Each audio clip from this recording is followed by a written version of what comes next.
Hi, this is Miss Lancaster, and this is the 5.1 Notes Guide. We're going to be discussing imperialism in this unit, and imperialism, the definition of it, is a policy of extending a country's power and influence through diplomacy or military force.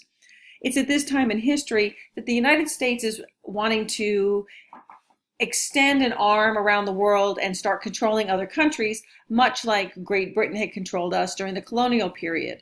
And we're a little jealous of other countries, so we're going to try and do this either through military force or through economic basis.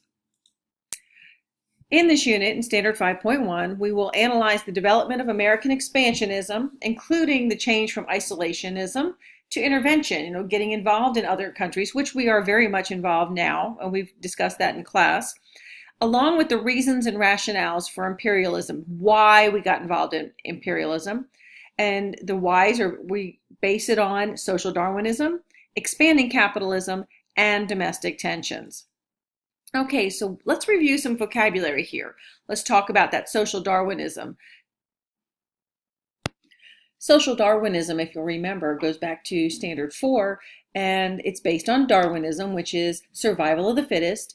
And when it comes to businesses, that's where we learned the social Darwinism term, which is basically where if there is a business that is doing well and the head of that business, the owner or the entrepreneur is successful, then he must be smarter or a better worker, harder worker, more crafty in what they do. Whereas someone who is not successful or would be poor might be considered to be lazy, ignorant, uneducated, not smart, not capable, that type of a situation. And where we relate the social Darwinism to imperialism is, as a country, what we're doing is we're saying, oh, we're the United States. We're smarter, we're better, we are more capable of teaching. You need to learn from our examples, and we should be able to tell other countries what to do because we're better and we're smarter and we're more experienced and we know what to do. So maybe we should be telling Puerto Rico what to do or what Cuba should be doing. Okay, our next term is going to be capitalism.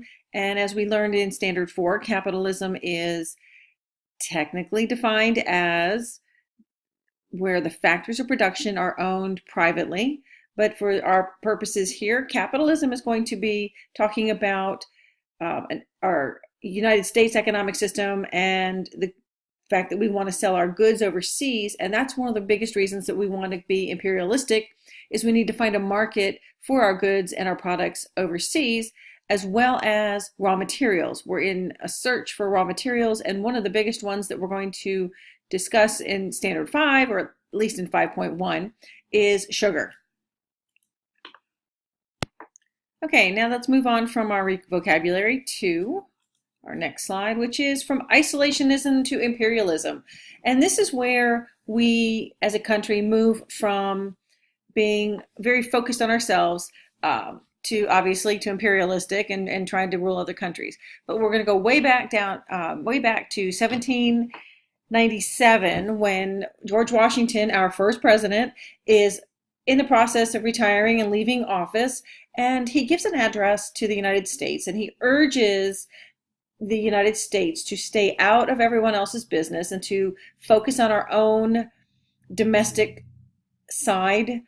That he believed that our domestic issues were very, very important, and more so important than getting involved in anything that was going on overseas. And if you remember that during his presidency, the French Revolution was going on, and he did not want to get involved in the French Revolution. That kind of had to do with the XYZ affair, as well as Thomas Jefferson and some others. So Washington knew that we had a very limited military at the time. We had a small military. We were growing. We were new, kind of like a baby.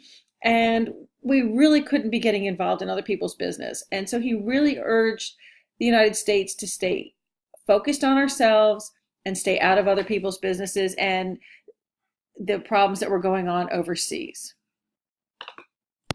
Okay, and let's go on to the next one. All right, so this is more of a for your information rather than being on the actual notes guide that you're looking at. But let's take a look at this map. From the very beginning, from the get-go, over here on this end, if you'll see the cursor that I'm moving around, we have the original 13 colonies, and that's where we were. We were on the East Coast. Well, that wasn't good enough for us, and if you remember, we had some colonists who felt the need to, see if I can find my cursor again, sorry, there we go, to go across the Appalachian Mountains, and we get into the French-Indian War. We eventually declare our independence, and at the end of the war, in the Treaty of Paris in 1783, we actually pick up all that territory on the other side of the Appalachian. Northwest Territory is what we called it. And then you have the Mississippi River running here, and in 1803, Thomas Jefferson purchased the Louisiana Purchase.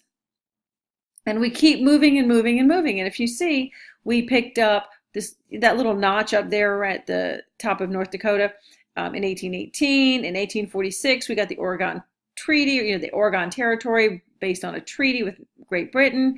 We have the Mexican Cession. We have then after that the Gadsden Purchase, and of course we also had the Texas annexation. Just to keep in mind, we also moved on to Alaska in 1867, just at the end of the Civil War. But why did we do all this? Well, let's take a look. Previous expansion was motivated by land hunger, free land, cheap land in this entire area here in the West, and we wanted to control it all.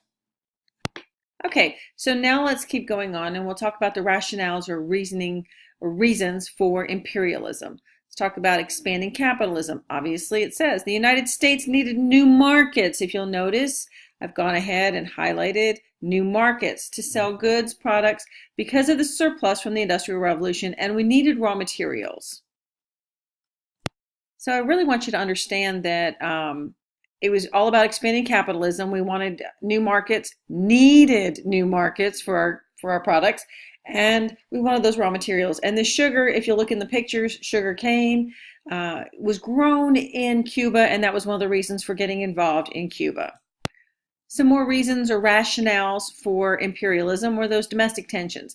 Domestic in this case means here at home in the United States, and there were depressions that were going on where we'd have high unemployment, high inflation, people weren't making any money. We also have strikes that were going on during the late 1800s, and we had the farmers' unrest. That was where the farmers, if you remember, were unhappy with what the railroads were charging, and we see them losing their farms, and they were not happy.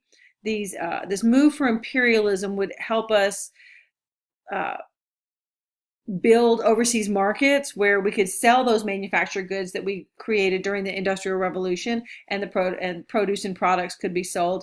This would help factories and farmers overall. Okay, another reason for imperialism is the growing nationalism here in the United States. Nationalism, if you remember, or if you want to look that up or write this vocabulary word down, nationalism was pride in, or extreme pride in, one's own country or one's own nation. And this nationalism fosters and encourages the desire to improve the U.S. naval power in order to compete with other imperialistic nations. If you'll remember, prior to this time, in the early 1900s, prior to that time, we had the weakest navy, or one of the weakest navies in the world, and we wanted to have one of the best navies. And in order to do that, we started building ships, and we were building a navy, and we're building. We have an explosion of building, and from the picture you can see the Great White Fleet, which was a result of this building spree under President Teddy Roosevelt. And what this navy can do is this navy is going to be able to protect our trade ships as we're going to new markets around the world, and we're going to secure those markets. We can protect our ships that are carrying all these products. And lastly, it's also going to help spread Christianity, because of course, being a quote unquote superior nation, we believed we were better than everyone else. We had to actually go out and bring Christianity to other parts of the world as well. Okay, another rationale or reasons for imperialism, or more reasons. International developments. There was competition that we experienced with other European countries for the markets that we were after. They already had established markets around the world in Africa and in Asia, and we wanted to get in on that as well. Additionally, there were liberation movements in Latin America, liberation movements, they were revolutions. They were trying to gain their freedom from their colonial overseers such as Portugal, Spain, Great Britain, so on. And for example, Cuba, which is the Cuban Revolution was going on, and that's what brings us into the Spanish-American War, or creates the Spanish-American War, which makes the U.S. into the world power, and we will study that in the next unit. And in conclusion, this new expansionism led the United States to spread American ideas, religious beliefs, and capitalism to other nations, but also initiated foreign resentment of American interference. So we are out there spreading the idea of Americans are great, the superiority complex. We want to spread Christianity, and we also want to spread capitalism, our economic system. However, not all of our ideas and beliefs and our economic system were accepted and appreciated by those we were forcing them upon, and there was some resentment that started to build up, and we're going to see how that works out for us. Now, I do want you to remember, please make sure you submit your assignment here. Put your notes guide in on the assignment. Make sure that you write your name on it in ink and that you submit it on time. Thanks. Have a great night.